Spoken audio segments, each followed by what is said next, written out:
Hola a todos, bienvenidos a una nueva clase de lengua. Hoy vamos a ver la literatura, en este caso de la Edad Media. Para ello nos vamos a situar en su contexto histórico. Debemos de tener en cuenta que la sociedad medieval es una sociedad feudal. Si nos fijamos en esta pirámide, en la cúspide está el rey y su familia. A continuación, los nobles, que son quienes poseen las tierras y se dedican a la guerra. A continuación estaría el clero, que se dedica a la religión y la cultura y que también poseen tierras. Y por último estarían los campesinos o pueblo llano, que dependen de un noble o señor feudal que proporciona tierras a cambio de que estos las trabajen. Además, tienen que pagar impuestos y estar al servicio de ese señor feudal. Esta sería una pirámide de la sociedad medieval. Debes de tener en cuenta que toda la sociedad medieval gira en torno a la Iglesia. La Iglesia marca la vida, la sociedad y la cultura de la época.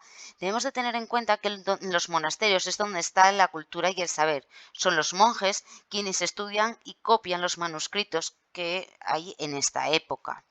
Tenemos en cuenta que no hay imprenta y que no todo el mundo accede a los conocimientos. Por otro lado, está el mestizaje cultural que vive y que está presente en la península ibérica. Conviven cristianos con judíos y musulmanes. Esto da lugar a una influencia mutua, tanto en lengua como en arte, literatura y costumbres. Así, a grandes rasgos, estamos situados en la Edad Medieval. ¿Vale? Vamos a pasar ya a lo que es la literatura como tal y destaca la poesía narrativa con dos mesteres, el mester de juglaría y el mester de clerecía. El mester de juglaría surge en torno al siglo XII y se llama juglaría porque eran los juglares quienes iban por las plazas de los pueblos y recitaban estas obras de carácter anónimo y que trataban temas de hazañas de un héroe o de un guerrero y caracterizadas por estar escritas en verso. La obra más famosa es el poema del mío Cid, donde un caballero castellano llamado Rodrigo Díaz de Vivar, pero conocido como el Cid Campeador, trata de salvar su honra. Y para ello el poema se divide en tres cantares. El cantar del destierro, donde el Cid es injustamente desterrado por el rey y en el exilio lucha contra distintos enemigos de ese rey para ganarse su perdón. En el cantar de las bodas ya consigue ese perdón, tanto es así que el rey concierta una boda entre las hijas del Cid y los infantes de Carrión, que eran personas que tenían una buena reputación, por decirlo de alguna manera. Pero llegamos al cantar de la afrenta de Corpes. En este cantar, los infantes de Carrión maltratan y abandonan a sus esposas, que en este caso no son otras que las hijas del Cid. El Cid pide justicia al rey y los infantes finalmente son castigados. Pues en general vemos que está tratando las hazañas de un héroe, con las guerras, con la lucha por defender su honra, a su familia, etc. Era lo que los juglares iban recitando por las plazas de los pueblos. Utilizaban el verso, como habíamos dicho anteriormente, principalmente porque era más fácil de memorizar que un texto largo y narrativo. Si nos vamos al mester de clerecía, este surge en torno al siglo XIII, está escrito por clérigos y la temática, por lo tanto, religiosa, con una intención claramente didáctica y moralizante, utilizando ejemplos y cuentos para esas enseñanzas que quieren transmitir. Usan un tipo de versos conocido como la cuadernavía, 4 versos de 14 sílabas que riman entre sí.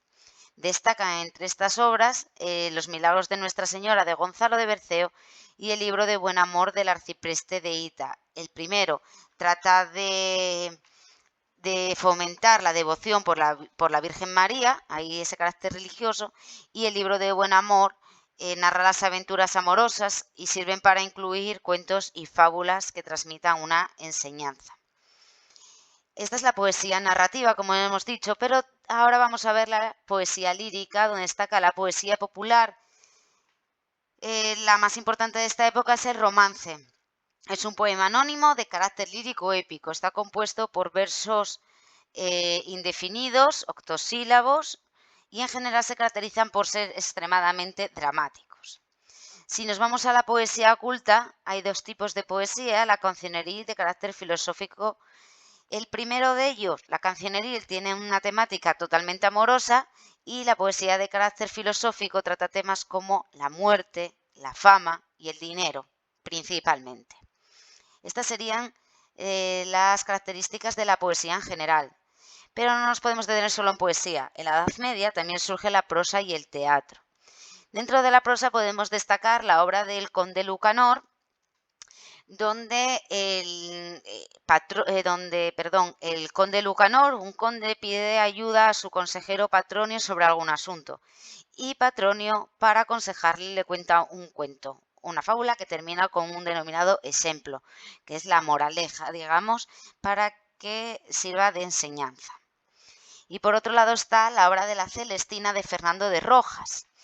Esta obra se caracteriza porque, partimos de que Fernando de Rojas, en un primer lugar, dice que encontró el manuscrito del primer acto y según las pesquisas y las investigaciones que especialistas han hecho, parece que eso es cierto. Es decir, la obra de la Celestina tendría dos autores, un anónimo y Fernando de Rojas.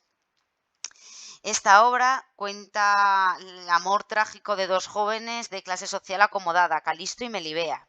Calisto se enamora de Melibea y pide ayuda a sus criados para conquistarla. Y estos le aconsejan que acudan a la Celestina, que es una vieja alcahueta. Y nada, Celestina consigue que Melibea, digamos, acceda a estar con Calisto y a cambio Calisto le paga con unas monedas de oro. Los criados de Calisto quieren su parte porque entienden que fue un acuerdo que hicieron con la Celestina y ésta se niega a dárselo, por lo tanto los criados la acaban matando.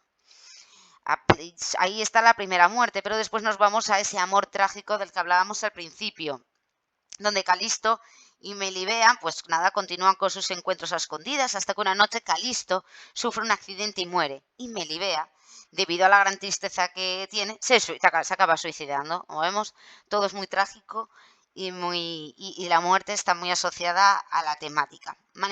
A menudo se ha afirmado que la obra tiene una intención moralizante, que es denunciar los actos irresponsables que se hacen por amor.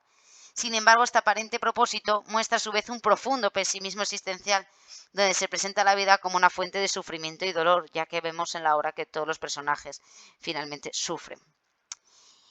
Y con esto hemos terminado. Espero que os haya gustado. Si es así, os invito a que le deis a like y suscribáis a mi canal y nos vemos en clase. Hasta pronto.